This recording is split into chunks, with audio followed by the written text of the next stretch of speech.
Hey, Pastor, doesn't science disprove the Bible? Isn't Genesis just a fairy tale? Is God for real? Did he really create everything in 6 literal days? Didn't God just use the Big Bang? Why is there death and suffering? Do you really believe the Bible? Didn't man evolve from apes? For answers to these questions and more, stand by for Believing the Bible.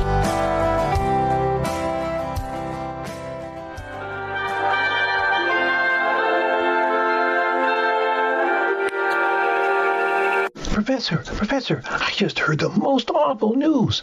There's a hole in the ozone. What does that mean? Calm down, Gilligan. This has been a problem scientists have been following for many years now. For the most part, the stratospheric ozone layer is intact. But the guy on the news sounded like it was a big deal. What is ozone anyway? Well, Gilligan, ozone is a form of oxygen. Generally, oxygen in the atmosphere is in the form of O2, or 2 oxygen atoms clinging together.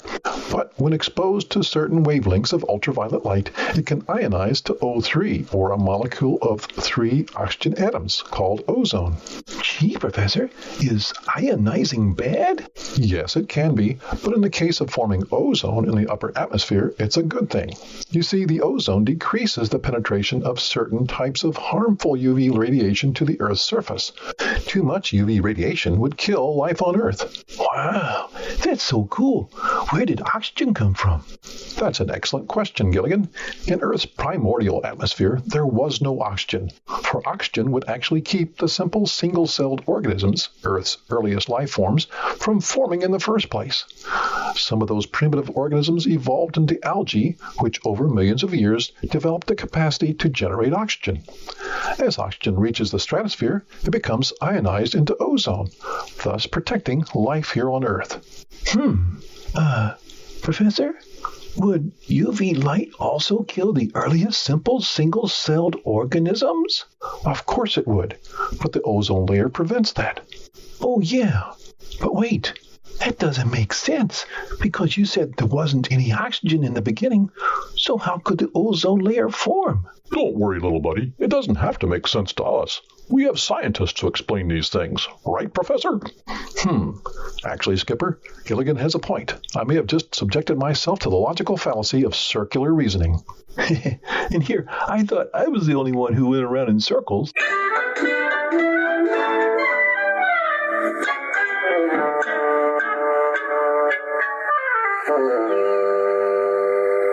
Welcome to Believing the Bible. This is Scott Lane with Terry Reed and Dr. Daniel Harris, as well as our producer, Ed Salzville, all directors at the San Antonio Bible-Based Science Association. We are here to reassure you can believe the Bible from the very first verse. We've got that kickoff skit, which we often start with. Dr. Harris, you commented that there were 2 problems with that skit scientifically. Go ahead and do so. Well, one is that ionize something to make an extra atom. You have to ionize something in order to create a single atom, which then combines with oxygen. The 2-atom oxygen combines with the split oxygens from the ionization. That's how you get oxygen with 3 atoms. Now, I don't remember what the other one was. It was indeed circular reasoning, as was pointed out. At the beginning of the Earth, there was oxygen. We have iron oxide in the so-called Cambrian shield, which is the region in North America that is supposed to be the oldest rocks. Those oldest rocks have oxygen because they have iron oxide, and that's an indication that the Earth's earliest atmosphere obviously did have oxygen. And so to say that the Earth's early atmosphere did not have oxygen is one of the fallacies that is used. The primordial soup dogma of origins, and it's a lie. Incidentally, you caught up with the second thing that you were thinking about that was incorrect in that skit, is the secular idea that the early Earth had no oxygen. Yeah. And as you said, oxidation that we find in the very lowest rock strata disproves that. While the explanation of ionization may have been incorrect, what they were trying to get through there was some very simple facts. People get confused about ozone. Ozone in upper atmosphere, good, because it protects us from harmful UV radiation. But then they say, well, we got to get rid of ozone in the cities and that kind of stuff because at ground level, it's not good for us. Yes, it's not good for the lungs, though. Right. This messes with the cells in the lungs. I have a personal experience with that. I made the mistake of buying a machine that was supposed to get rid of odors in my house, and it turned out that it was generating ozone, and it affected my lungs. Nice way of screwing yourself up, and you bought the product. Oh, yeah. Well, I didn't buy it for much. I got a great discount. It was supposed to be $1,000, and I got it for something much less than that, but still, it messed me up. What this does talk about is origin of life issues, is a good piece of what we're going to talk about. There are people who are very concerned about thinning of the ozone layer. Right now, there are holes over the poles in that. As long as that incidence of the sun and the earth remains, that's not a negative factor for us because we are still protected. There's not many people living in Antarctica these days. Yeah, a true statement. Terry, when you heard that hit, what did you think? I actually discussed this in my article, The Great Oxidation Event and LGBTQ Acceptance, where I commented on an article in my alumni magazine, Missouri S&T magazine. And the article is titled The Beginning of Life as We Know It. They isolated minerals and rocks to measure the oxygen levels, and this is good science. But that does not say anything about the age of the rocks. They used other methods to date the rocks.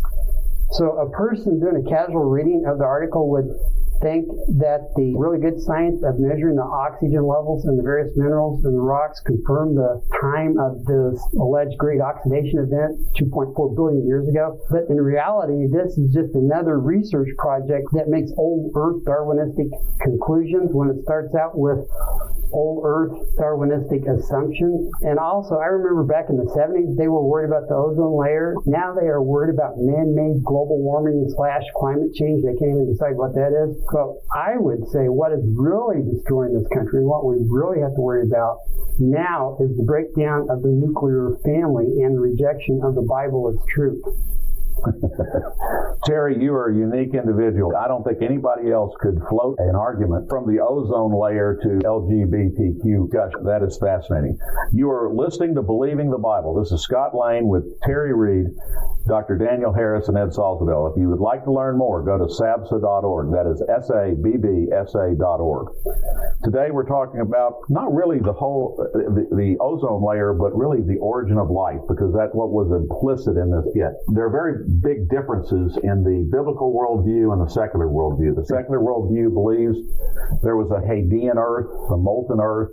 After it cooled about 3 billion years ago, there was a biotic soup of some type in the oceans or in water in which a miracle occurred and life formed, whereas the biblical record tells us that somewhere just several thousand years ago, God created this planet in the same week, created all life, including us. When you wade into this whole discussion at all, Daniel, what do you think? Well, I've got 40 years experience in this, I guess, now by looking at the dramatic difference between the two.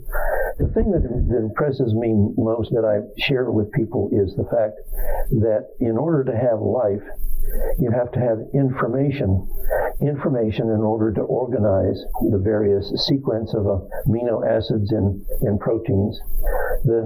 You have to have DNA, and you have to have proteins themselves.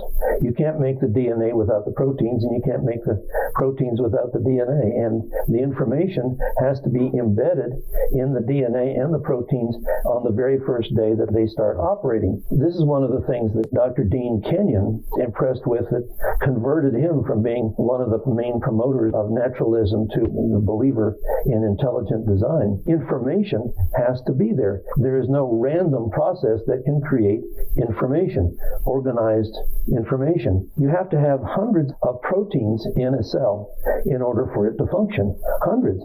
And they each must have the exact correct sequence of amino acids, one after another. The idea that you could have random set just doesn't work.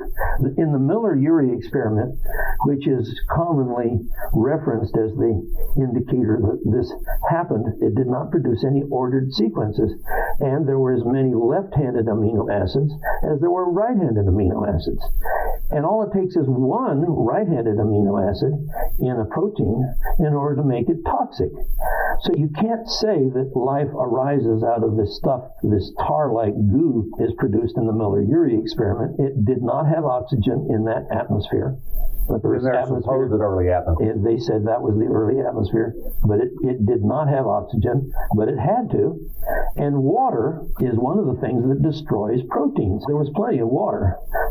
And there was no trap. In the Miller-Urey experiment, there's a trap to separate the goo from the water. So it was very artificial, did not represent the reality of what we could say an early Earth situation would be. And so the whole thing just falls apart. The problems you've been describing show that you couldn't just have accidental life, that it had to be designed and fully complete in terms of a system before it ever occurred. These kind of problems led the structure of the DNA molecule, Dr. Francis Crick, to believe that life could have never started here. Now, he wasn't a God believer, and so he got into weird things about panspermia, that it was imported and that type of stuff. But folks, when we look at this argument, what you're seeing is good evidence that life was created. San Antonio, we're excited to provide a special showing of the Star of Bethlehem this coming Tuesday, December 9 at 7 p.m. at Faith Lutheran Church, just south of the corner of Thousand Oaks and Jones Maltzberger. Go to sabsa.org for more information. Believing the Bible now has a new way you can support our ministry and get some great gifts. For a donation of $10 or more, we will email you a copy of Repetition in the Bible by Jack Cassioni, which shows the Bible to be a self-proving document and shows God's protection of His Word over the ages. For a donation of $25 or more, we will also mail you a copy of Scott Lane's book, What If God Wrote the Bible, showing 6 things we should find in the world and in the Bible if God is the author of the Bible. To get these great gifts, send your check or money order to SABSA at 7620 Avery, Live Oak, Texas 78233. That's SABBSA at 7620 Avery Road, Live Oak, Texas 78233. This information for ordering is also on our contact page at sabsa.org. Information for creation events in our area are on our website's calendar page. For more information or to schedule a presentation, go to sabsa.org or call 210-599-7240.